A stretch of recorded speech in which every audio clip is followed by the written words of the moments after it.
Bismillahirrahmanirrahim. Assalamualaikum warahmatullahi wabarakatuh.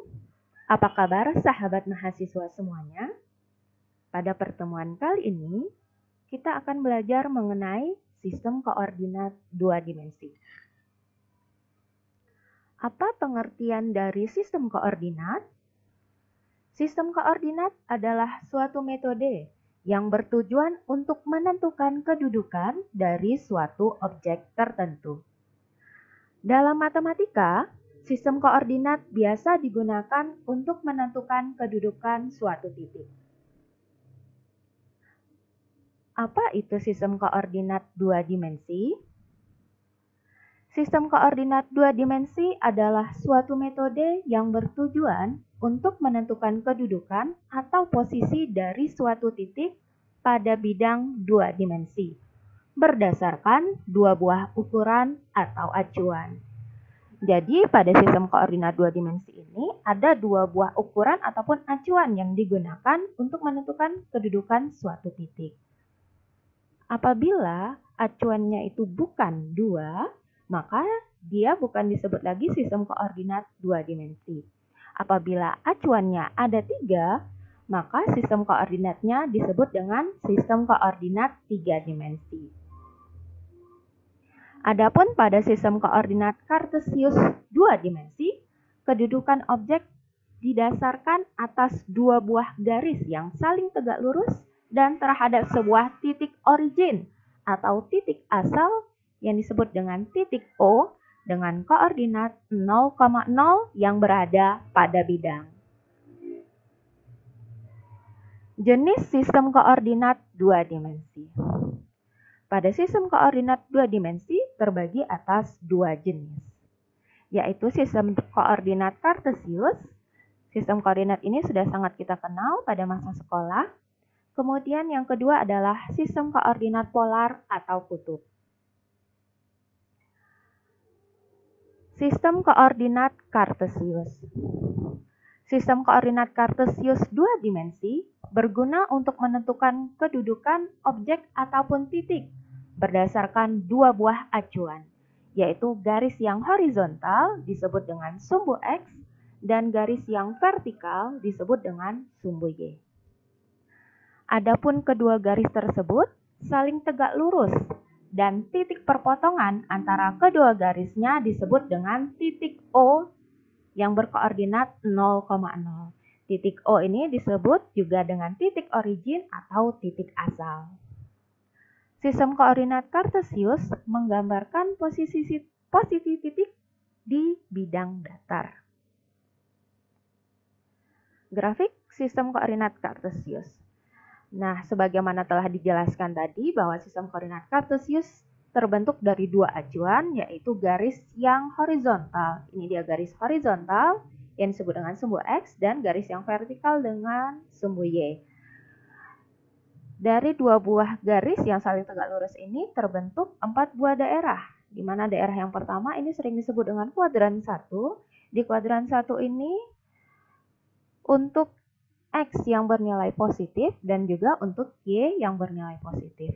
Kemudian daerah 2 ini disebut dengan kuadran 2. Di kuadran 2 ini untuk X yang bernilai negatif dan untuk Y yang bernilai positif.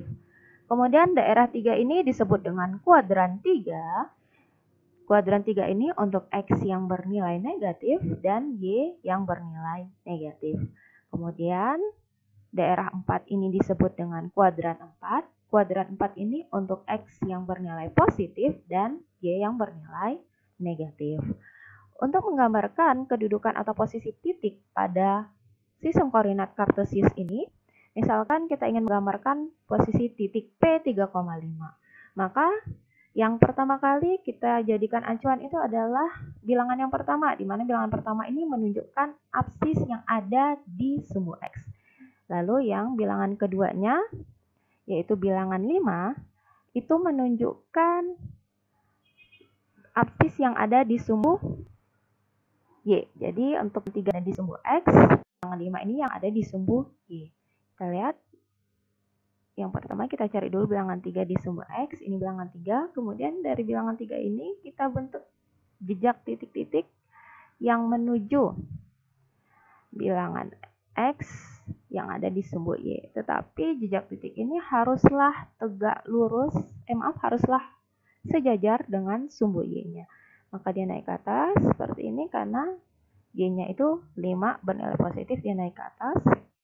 Kemudian dia berhenti saat nilainya sudah sama dengan Y5. Kemudian apabila kita ingin menggambarkan titik negatif 5, negatif 10, maka kita lihat di sini, kita cari pertama X-nya negatif 5. Kita dapat di sini X-nya negatif 5. Kemudian yang kedua tadi adalah negatif 10. Negatif 10 Y-nya bernilai negatif, dia menuju ke arah bawah. Nah, kita lihat berarti dari negatif 5 kita bikin jejak titik yang sejajar dengan sumbu Y. Nah, kemudian dia berhenti saat dia sudah mencapai bilangan negatif 10 pada sumbu Y-nya. Berarti nanti dia di sini titiknya. Nah, selain kita menggambarkan koordinat kartesius ini secara manual seperti ini, terdapat software matematika yang dapat membantu kita menggambar grafiknya, yaitu software GeoGebra. Sekarang kita coba software GeoGebra-nya.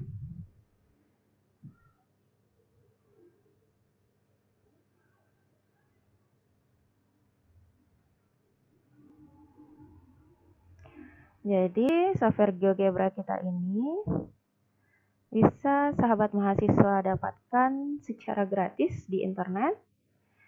Kalaulah kita ingin mencarinya untuk smartphone gitu ya, kita bisa mencarinya juga mendownload gratis di Play Store ataupun iPhone Store untuk yang menggunakan iPhone. Untuk yang menggunakan HP Android biasa itu bisa mendownloadnya di Google Play Store. Nah, sekarang ini dia tampilannya dari software GeoGebra kita. Nah, kalau kita lihat di sini, kita lihat bahwa grafiknya terbagi atas dua buah acuan, yaitu sumbu X ini ya, kemudian sumbu Y. Nah, sekarang untuk mendapatkan posisi titiknya kita temukan gridnya seperti ini. Oke? Lalu misalkan kita ingin menggambarkan titik. Misalnya kita ingin menggambarkan titik, kita input di kolom input ini, misalkan titiknya itu adalah titik 3,5 tadi ya. Cara membuatnya itu adalah tanda buka kurung, ya, kemudian 3,5. Ingat pemisahnya itu adalah tanda koma. Kemudian kita enter. Nah, maka akan terlihat di sini titik A itu 3,5, di mana titik A-nya, nah ini dia titik A-nya 3,5. Kemudian jika kita ingin mencari titik yang lain, itu misalkan titiknya adalah tadi negatif 1, kita buatnya negatif 1, misalkan negatif 3. Negatif 1, negatif 3. Lalu enter. Nah, kita dapatkan di sini namanya titik B ya. Titik B-nya itu adalah negatif 1, negatif 3. Seperti itu. Jadi GeoGebra ini benar-benar sangat membantu kita untuk menggambarkan grafik.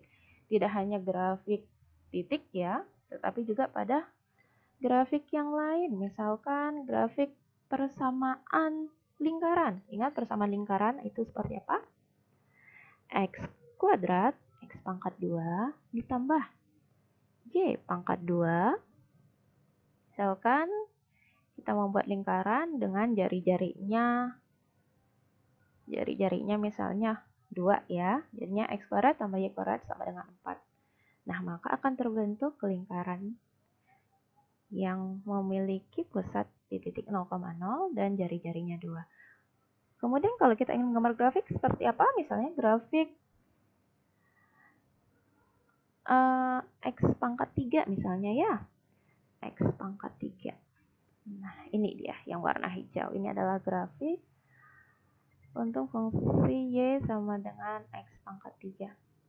Jadi GeoGebra ini sangat membantu kita ya dalam perkuliahan kita ini. Nah, oke. Nanti silakan sahabat mahasiswa coba-coba menggunakan fungsi GeoGebra-nya.